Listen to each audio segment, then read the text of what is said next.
ये आपके पास equation of line of action of force है, इसकी हमने डायग्राम बनाई। इसमें ये जो कैपिटल एक्स है और कैपिटल वाई है, इनके साथ मैंने लिखा है आई आई। इट मीन्स क्या है? इट मीन्स ये कंपोनेंट है फोर्स के, जो फोर्स एफ आई है, सिर्फ एफ नहीं है, एफ आई। ठीक है। फिर हमने रिडक्शन की और जो फोर्स ओरिजिन पे एक्ट कर रही होगी उस फोर्स को हमने कहा कैपिटल एफ। ठीक है, वो एफ आई नहीं है बल्कि वो एफ है, ये भी फर्क है। ठीक है।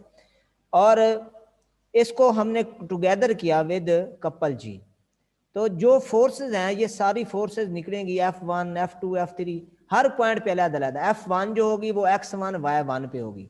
ये समझिए जो F1 है वो किस पे एक्ट करेगी? X1 Y1 पे। I की जगह 1 1 लगाएंगे तो फिर I की जगह जब मैं 2 लगाऊंगा तो यहाँ भी X2 बन जाएगा, यहाँ भी Y2 बन जाएगा। ये कंपोनेंट है, आ जाएगा फोर्स का कंपोनेंट X2 Y2, और यहाँ फोर्स F2 बन जाएगी। मतलब जो F2 फोर्स है वो एक्ट करेगी X2 Y2 पे, इस तरह से। ठीक है।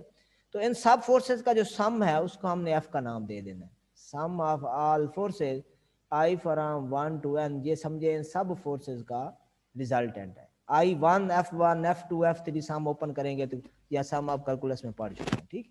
अब आपको ये भी पता है कि जो आपके पास एफ आई है इसके कंपोनेंट के हिसाब से लिखें तो दो कंपोनेंट आपने इसके लिखे हैं, वो कंपोनेंट जो एक्स के अलोंग है और वो सारे कंपोनेंट जो वाई के अलोंग है। ठीक है। एक्स आई, ठीक है जी, एक्स आई और अलोंग एक्स एक्सेस, और y i, capital y i along j axis, मतलब वाई एक्सेस। ठीक है जी। ये it means x i plus y i. ठीक है जी। ये हम इसको सेपरेट कर देते हैं, ये बन गया sum i from 1 to N capital x i plus sum from i from 1 to N, साथ हम ये आई लिखेंगे, इट मीन्स होगा अलोंग एक्स एक्सिस, ये अलोंग वाई एक्सिस, और साथ जे लिखेंगे, it means along j y axis, साथ जे मीन्स ये सारे एक्स एक्सिस के अलोंग जितने भी कंपोनेंट हैं उनका जो सम है उसको हमने नाम दे दिया कैपिटल एफ एक्स का। ठीक है। प्लस जो वाई एक्सिस के अलोंग फोर्स के कंपोनेंट हैं, जो Fy1 Fy2 Fy3 समझ लें, उन सब को हमने नाम दे दिया किसका? Fy का। ठीक है जी, ये Fy का, F सब y, और साथ हम जे लिखेंगे, इट मीन जे होगा अलोंग जे कंपोनेंट। ठीक है जी। अब हम निकालते हैं इनका मोमेंट। ठीक है जी। वेयर जो हमने एफ एक्स एफ वाई लिखे उसके बारे में बता दूं, where F x are the component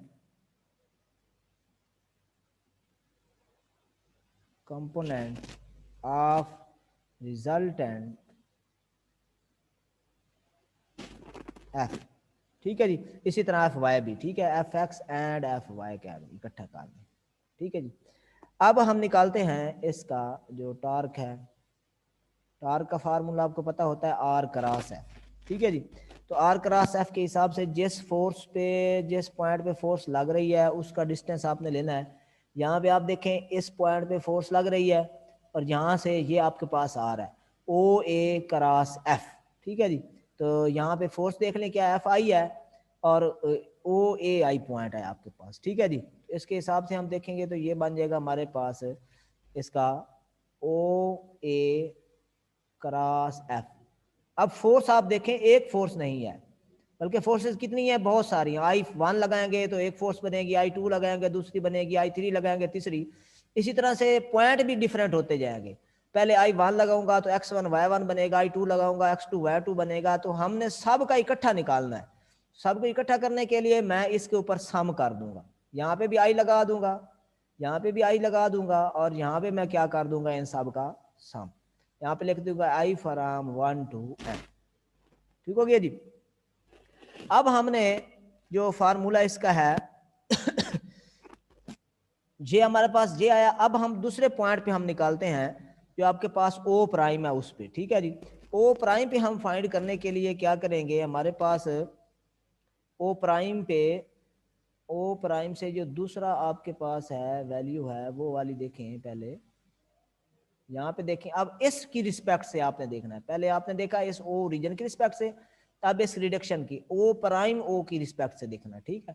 इसकी रिस्पेक्ट से देखेंगे तो इसको हम नाम दे देंगे जी प्राइम का, टार का, ठीक है। Sum i from 1 to n, अब ये हो जाएगा o prime a i plus f i, ठीक है जी। बिल्कुल सेम क्रॉस मल्टीप्लाई टार्क में क्रॉस होता है, g prime i from 1 to n o prime a i cross f i, ठीक है। इसकी रिस्पेक्ट से भी आपने इस ओरिजिन की रिस्पेक्ट से भी देख लिया, इस ओरिजिन की रिस्पेक्ट से भी देख लिया, ठीक है, दोनों की रिस्पेक्ट से। अब हम क्या करते हैं, इनको कंबाइन करते हैं और सॉल्व करते हैं और इनकी वैल्यू फाइंड करते हैं, ठीक है जी। अब हम देखते हैं कि ओ प्राइम जो है, ये वैल्यू निकाल लेते हैं, ओ प्राइम ए आई किसके इक्वल है, ठीक है जी। यहाँ से अगर आप देखें तो इसी के अंदर मैं कैलकुलेशन इसकी कर रहा हूँ, यहाँ पे देखें ये आपके पास है ओ प्राइम, यहाँ पे मैं लिखता हूँ O prime is equal to ना plus, sorry, plus O prime A is equal to, ये रिजल्टेंट बन रहा है ओ ए आई, ठीक है। यहाँ से ओ प्राइम ए आई की आंसर क्या आएगा, o prime a i is equal to o a i minus o prime, ठीक है जी। ये वैल्यू मैं अब याद रख लेता हूँ, ये हमारे पास value I O a i minus o prime, ठीक है जी, ओ प्राइम। ये मैं पुट कर देता हूँ वहाँ पे इसकी जगह पे, ये बन जाएगा सम आई फ्रॉम 1 to n, यहाँ पे मैं पुट कर देता हूँ वैल्यू इसकी ओ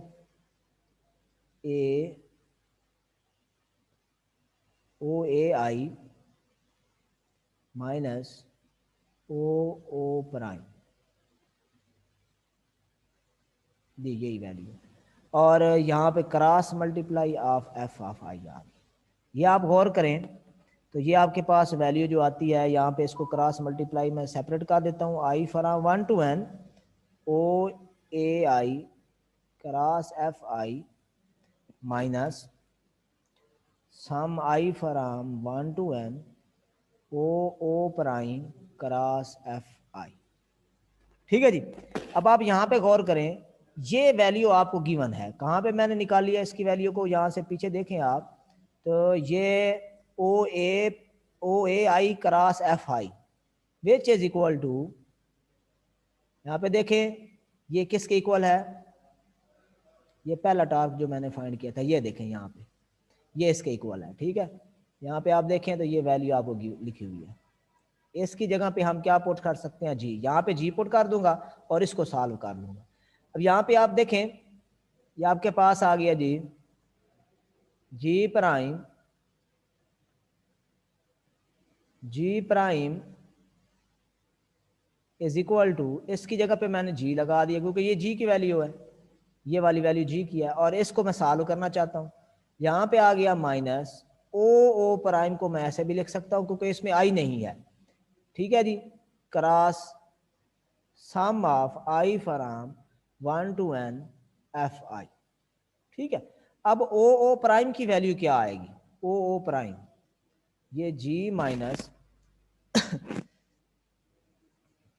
ओ प्राइम की वैल्यू हमारे पास आती है एक्स आई प्लस वाई जे, ठीक है। ये इसका कंपोनेंट है, एक्स कंपोनेंट और वाई कंपोनेंट, ठीक है जी। ट्रांसलेशन ऑफ एक्सेस से हमारे पास इसकी वैल्यू आती है, ये इसको हमने कहा ना एक्स आई वाई आई, ओ प्राइम को हम नाम देते हैं एक्स कॉमा वाई का, ठीक है। ये आपके पास आ जाएगा एक्स आई माइनस वाई आई। वेक्टर अगर आप बनाएं तो वेक्टर आपको बनाना शायद आता भी हो, ये इस तरह से ओ प्राइम है, इट मीन्स ओ प्राइम में से आपने माइनस कर देना है किसको, ओ को, ठीक है जी। तो कंपोनेंट वाइज माइनस करते हैं, ओ आपके पास ओरिजिन है वो है 0 0, और ओ प्राइम आपके पास है एक्स कॉमा वाई, ठीक है। एक्स में से 0 माइनस करेंगे, एक्स माइनस 0 आई प्लस वाई माइनस 0 जे, ये ओ प्राइम वेक्टर आ जाएगा। और आपके पास जो एफ है वो किसके इक्वल है, सम ऑफ एफ आई। जो सम ऑफ एफ आई है वो हमारे पास इक्वल है किसके, sum of f i is equal to f, ठीक है। और ये एफ किसके इक्वल है, F x i plus f y j. तो मैं यहाँ पे इसका ये कंपोनेंट पुट कर रहा हूँ, ये वाले यहाँ मैं पुट करता हूँ, तो ये आपके पास बन जाएगा ये इस तरह से, ये क्रॉस और यहाँ पे F x i plus f y जे, ठीक है जी। ये आपके पास आ गया जी माइनस, ये आप क्रॉस प्रोडक्ट है, टू वेक्टर्स का क्रॉस प्रोडक्ट लेने का फार्मूला क्या होता है, आई जे के, और पहला वेक्टर इसमें z कंपोनेंट है नहीं, जीरो कर दें, इसमें भी नहीं है, जीरो कर दें, i कंपोनेंट, j कंपोनेंट और k कंपोनेंट जीरो। इसको सॉल्व करते हैं तो आपको पता है i का आंसर भी जीरो आएगा, j का भी जीरो होगा, k का आंसर आएगा, ठीक है। k इंटू यहाँ पे ये इसको इससे मल्टीप्लाई करेंगे, x इंटू एफ वाई हो जाएगा माइनस, और इसको इससे मल्टीप्लाई करेंगे बन जाएगा y इंटू एफ एक्स, और साथ ये k कंपोनेंट आएगा। इसके साथ भी आप यूनिट वेक्टर k लगा दें, ठीक है, जी प्राइम इसके साथ भी k लगा दें, ठीक है। इनको अगर हम कंपेयर करें तो हमारे पास वैल्यू आएगी g prime is equal to g minus x f y minus y f x, which is equal to, इसको इस तरह भी आप लिख सकते हैं, जो बुक में फॉर्म लिखी हुई है उस तरह से बनाने के लिए, ये आपके पास आ गया g prime is equal to g minus x f y plus y f x. अच्छा, इसमें इस तरह भी लिख सकते हैं, जी माइनस एक्स, इसकी जगह पे आप लिख सकते हैं सम ऑफ, इसकी जगह पे सम ऑफ वाई आई, ठीक है, और इसकी जगह पे लिख सकते हैं सम ऑफ कैपिटल एक्स आई। ये भी फॉर्म इसकी बन सकती है, लेकिन ऊपर वाली ज़्यादा अच्छी है, नीचे वाले भी आप लिख सकते हैं, ठीक है जी। अब इसमें ये हमारे पास क्या होती है, it is the resultant passing through the origin O prime, ठीक है जी, ये ओ प्राइम से गुजर रहा है, ठीक है जी। ये अगर इसमें जी प्राइम जीरो कर दें, हम कह दें कि if g prime is zero, तो फिर ये इक्वेशन इस तरह बन जाएगी, g minus x f y plus y f x is equal to zero. ये हमारे पास ये इक्वेशन बन जाएगी, ठीक है जी। और इसमें ज़्यादा इजी करने के लिए, इक्वेशन को बनाने के लिए, ज़्यादा आसान बनाने के लिए आप इसको ऐसे लिख सकते हैं कंपोनेंट से हटा के भी। ये जो इक्वेशन आपके पास बनी है, ये बनी है जी माइनस एक्स और इसके साथ कैपिटल वाई, क्योंकि एफ वाई की जगह capital Y, simple capital Y लगा देंगे, और एफ एक्स की जगह पे सिंपल एक्स लगा सकते हैं, ठीक है। y into x is equal to zero, ये इक्वेशन ऑफ लाइन आ जाती है जी, ठीक है जी। इसमें कुछ पॉइंट हैं, नोट हैं, वो देख लें ताकि क्वेश्चन में हमें समझ आ सके। अगर सिस्टम इज इक्विलिब्रियम लिखना है, if system is in equilibrium, अगर सिस्टम इक्विलिब्रियम हो तो फिर g इक्वल टू जीरो होता है, ठीक है, ये याद रखना आपने। नंबर 2, क्योंकि sum of all torque equal to zero. अगर system is equal to a couple, if system is equivalent